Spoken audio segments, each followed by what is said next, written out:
లక్ష్మణ్ ఉప్పాల గారు కూడా మనకు లైవ్లో సిద్ధంగా ఉన్నారు. ముందుగా ఒకసారి మల్లా యాదవ్ గారి దగ్గరికి వెళ్దాం. మల్లా యాదవ్ గారు, చూస్తున్నారు కదా కాంగ్రెస్ సర్కార్ ఏర్పడిన తర్వాత తీసుకొచ్చిన హైడ్రా, నేను ఇంతకుముందు అన్నట్లు ఈ చెరువులకు పూర్వ వైభవం తీసుకొచ్చేందుకు ఈ సర్కారు ఒక కంకణం కట్టుకుంది. అదేవిధంగా హైడ్రా కూడా ఆ స్థాయిలో పనిచేస్తుంది. దీన్ని మీరు కావచ్చు, అదేవిధంగా బీజేపీ కానీ తప్పుపడుతున్నట్లు తెలుస్తుంది. ఎందుకు తప్పు పట్టాల్సిన పరిస్థితి వస్తుంది? అంటే చేయటాన్ని తప్పు ఎవరు పట్టట్లేదు, కానీ అనాలోచితంగా ఒక సైంటిఫిక్ మోటోలో కాకుండా ఇష్టారాజ్యంగా దీని మీద ఎక్కడ ఎటువంటి చర్చలు లేకుండా ఒక పద్ధతి లేకుండా చేయటం అనేది తప్పుడు విధానం అని చెప్పేసి అని అంటూ ఉన్నాం. చెరువులు రక్షించుకోవాలి, రేపటి భావితరాల వాళ్ళకు ఉపయోగపడాలి. హైదరాబాద్ పట్టణంలో ఎటువంటి వరదలు, ముంపులు, ఇబ్బందులు రాకుండా, ఇటువంటి అకాల వర్షాల వల్ల ఇబ్బందులు రాకుండా ఉన్న ప్రజల్ని కాపాడుకోవాలి. అది ప్రభుత్వం బాధ్యత. కానీ చేయాల్సిన గతంలో మామూలుగా చేసినప్పుడు ఏ రకంగా చేశారు, చేసిన వాటిని ఈ రోజు ఏ రకంగా సరిదిద్దుకోవాలనే దాని మీద ఒక సైంటిఫిక్ సిస్టమ్ లేకుండా, ఒక పద్ధతి లేకుండా చేయటం మూలాన ఈ రోజు ప్రజల నుంచి తీవ్రమైన వ్యతిరేకత వస్తుంది.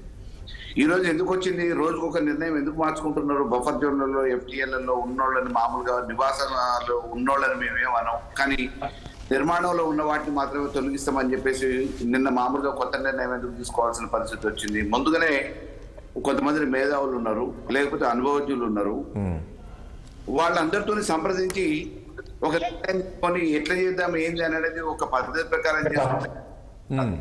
ఈరోజు సామాన్యులు నిన్న మామూలుగా బిల్డింగ్ రోటీలు అండర్ కన్స్ట్రక్షన్, సామాన్యులు ఇనుప రేకులు వేసుకొని తాటి పత్రిల కింద ఉన్నోళ్ళని కూడా జేసీబీలు పెట్టి జరపాల్సిన అవసరం లేదు. వాళ్ళని పర్మనెంట్ స్ట్రక్చర్ కట్టుకొని ఉండలేదు. రేపు ఒకవేళ నిజంగా పర్మనెంట్ స్ట్రక్చర్ ఏదైనా చేసుకుంటుంటే మున్సిపాలిటీ వాళ్ళని, ఆ లోకల్ మున్సిపాలిటీ వాళ్ళని పంపించేసి డిస్మెంటల్ చేయొచ్చు. ఎప్పుడంటే అప్పుడు గాలి వస్తే కొట్టుకపోయేటి, నీళ్ళు వస్తే మున్సిపాలిటీ వాళ్ళని కూడా లేబర్ని నిన్న మామూలుగా వరదలల్లా వర్షం ఒక నిలవ నీడలేని నిస్సాయంని రోడ్డు మీద పడేసి తాటిపత్రులు కప్పుకొని నివాసం ఉండే పరిస్థితి ఇది. అంటే ఒళ్ళు గగురు పొడిచే పరిస్థితి. మానవత్వం ఉన్నోళ్ళు ఎవరైనా కానీ ఇది అయ్యో పాపం అని చెప్పి అనుకునే అంత దుస్థితిలో ఈరోజు హైడ్రా అధికారులు నిష్కారణంగా, నిర్దాక్షిణ్యంగా రోడ్డు మీద పడేస్తున్నారు.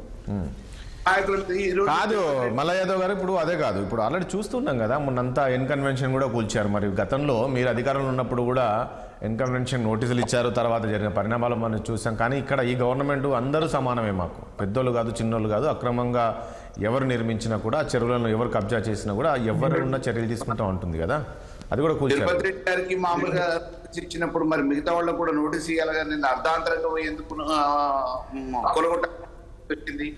నిన్న ఆ ఇంటి యజమానురాలు ఆవేదన వ్యక్తం చేస్తుంది, కోర్టు నడుస్తూ ఉంది, అర్ధాంతరంగా వచ్చి సాటర్డే సండే రోజు మీరు ప్రోగ్రామ్ పెట్టుకొని మమ్మల్ని ఈ రకంగా రోడ్డు పాలు చేస్తే ఎట్లా అని చెప్పేసి.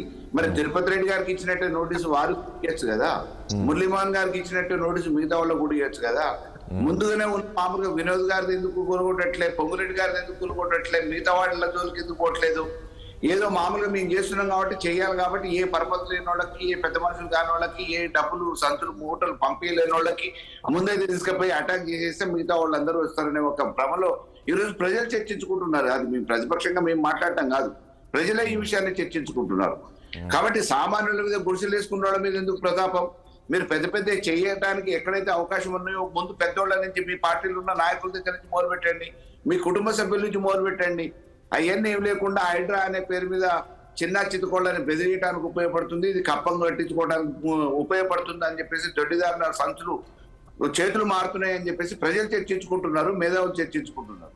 మేమేమో రాజకీయ పార్టీ అభియోగం చేయట్లేదు, కానీ ఇది ఒక శాస్త్రీయంగా చేస్తే బాగుంటుందని ఇప్పటికి కూడా మేము చెప్తున్నాం. చేయొద్దని చెప్పట్లేదు, శాస్త్రీయంగా చేయండి. అండర్ కన్స్ట్రక్షన్ లో ఉన్నాయా, ఇప్పుడు నిబంధనలు కఠినం చేయండి. ఇప్పుడు ఫర్దర్ గా కన్స్ట్రక్షన్స్ మామూలుగా లేఅవుట్ల కోసం ఏవైతే పెండింగ్ ఉన్నాయో, బఫర్ జోన్ లో ఉన్నాయి, ఎఫ్టీఎల్ లో ఉన్నాయి, అసలు మామూలుగా పర్మిషన్ రెసిడెన్షియల్ జోన్ కింద ఇవ్వకండి, దానికి కఠినతరమైన నిబంధనలు పెట్టండి. ఇచ్చిన అధికారులని మామూలుగా మీరు ఏం చర్యలు తీసుకుంటున్నారు? కట్టుకున్న వాళ్ళని 10 సంవత్సరాలు 5 సంవత్సరాల కింద కట్టుకున్న వాళ్ళని ఇబ్బంది పెట్టే పరిస్థితి చేస్తున్నారు కదా. మరి వాళ్ళకి పర్మిషన్ అధికారుల మీద ఎందుకు చర్యలు తీసుకోవట్లేదు మీరు? ఇవన్నీ కూడా పరిగణించాలి కదా. మీరు చేసేది ఇప్పుడు దాన్ని పక్కకు డైవర్ట్ చేయడానికి ఉపయోగపడుతుంది తప్ప అవగాహన రాజకీయ అనుభవం లేకుండా తీసుకున్న నిర్ణయాల వల్ల ప్రజల మీద ఎంత భారం పడుతుంది, సామాన్యుల మీద ఎంత భారం పడుతుంది, దీనివల్ల ప్రయోజనాలు ఎంత, నష్టాలు ఎంత అనేది పేరు తీసుకోవాల్సిన ప్రభుత్వం ఒక అవగాహన లేకుండా తుందుడు చర్యగా ఇది చేయటం మూలన అనేక రకమైన ఇబ్బందులు వస్తాయి. దీని మీద మళ్ళీ ఇప్పటికైనా పునరాలోచించాలి. ప్రకాష్ రెడ్డి గారు గుడ్ మార్నింగ్ అండి. ప్రకాష్ రెడ్డి గారు నమస్తే అండి. నమస్తే. ప్రకాష్ రెడ్డి గారు, ఏంటి హైడ్రా దూకుడు పెంచింది బాగా, మనం చూసాం నిన్న వీకెండ్స్ అయినా వదలలేదు, దాదాపు ఒక 4-5 ప్రాంతాల్లో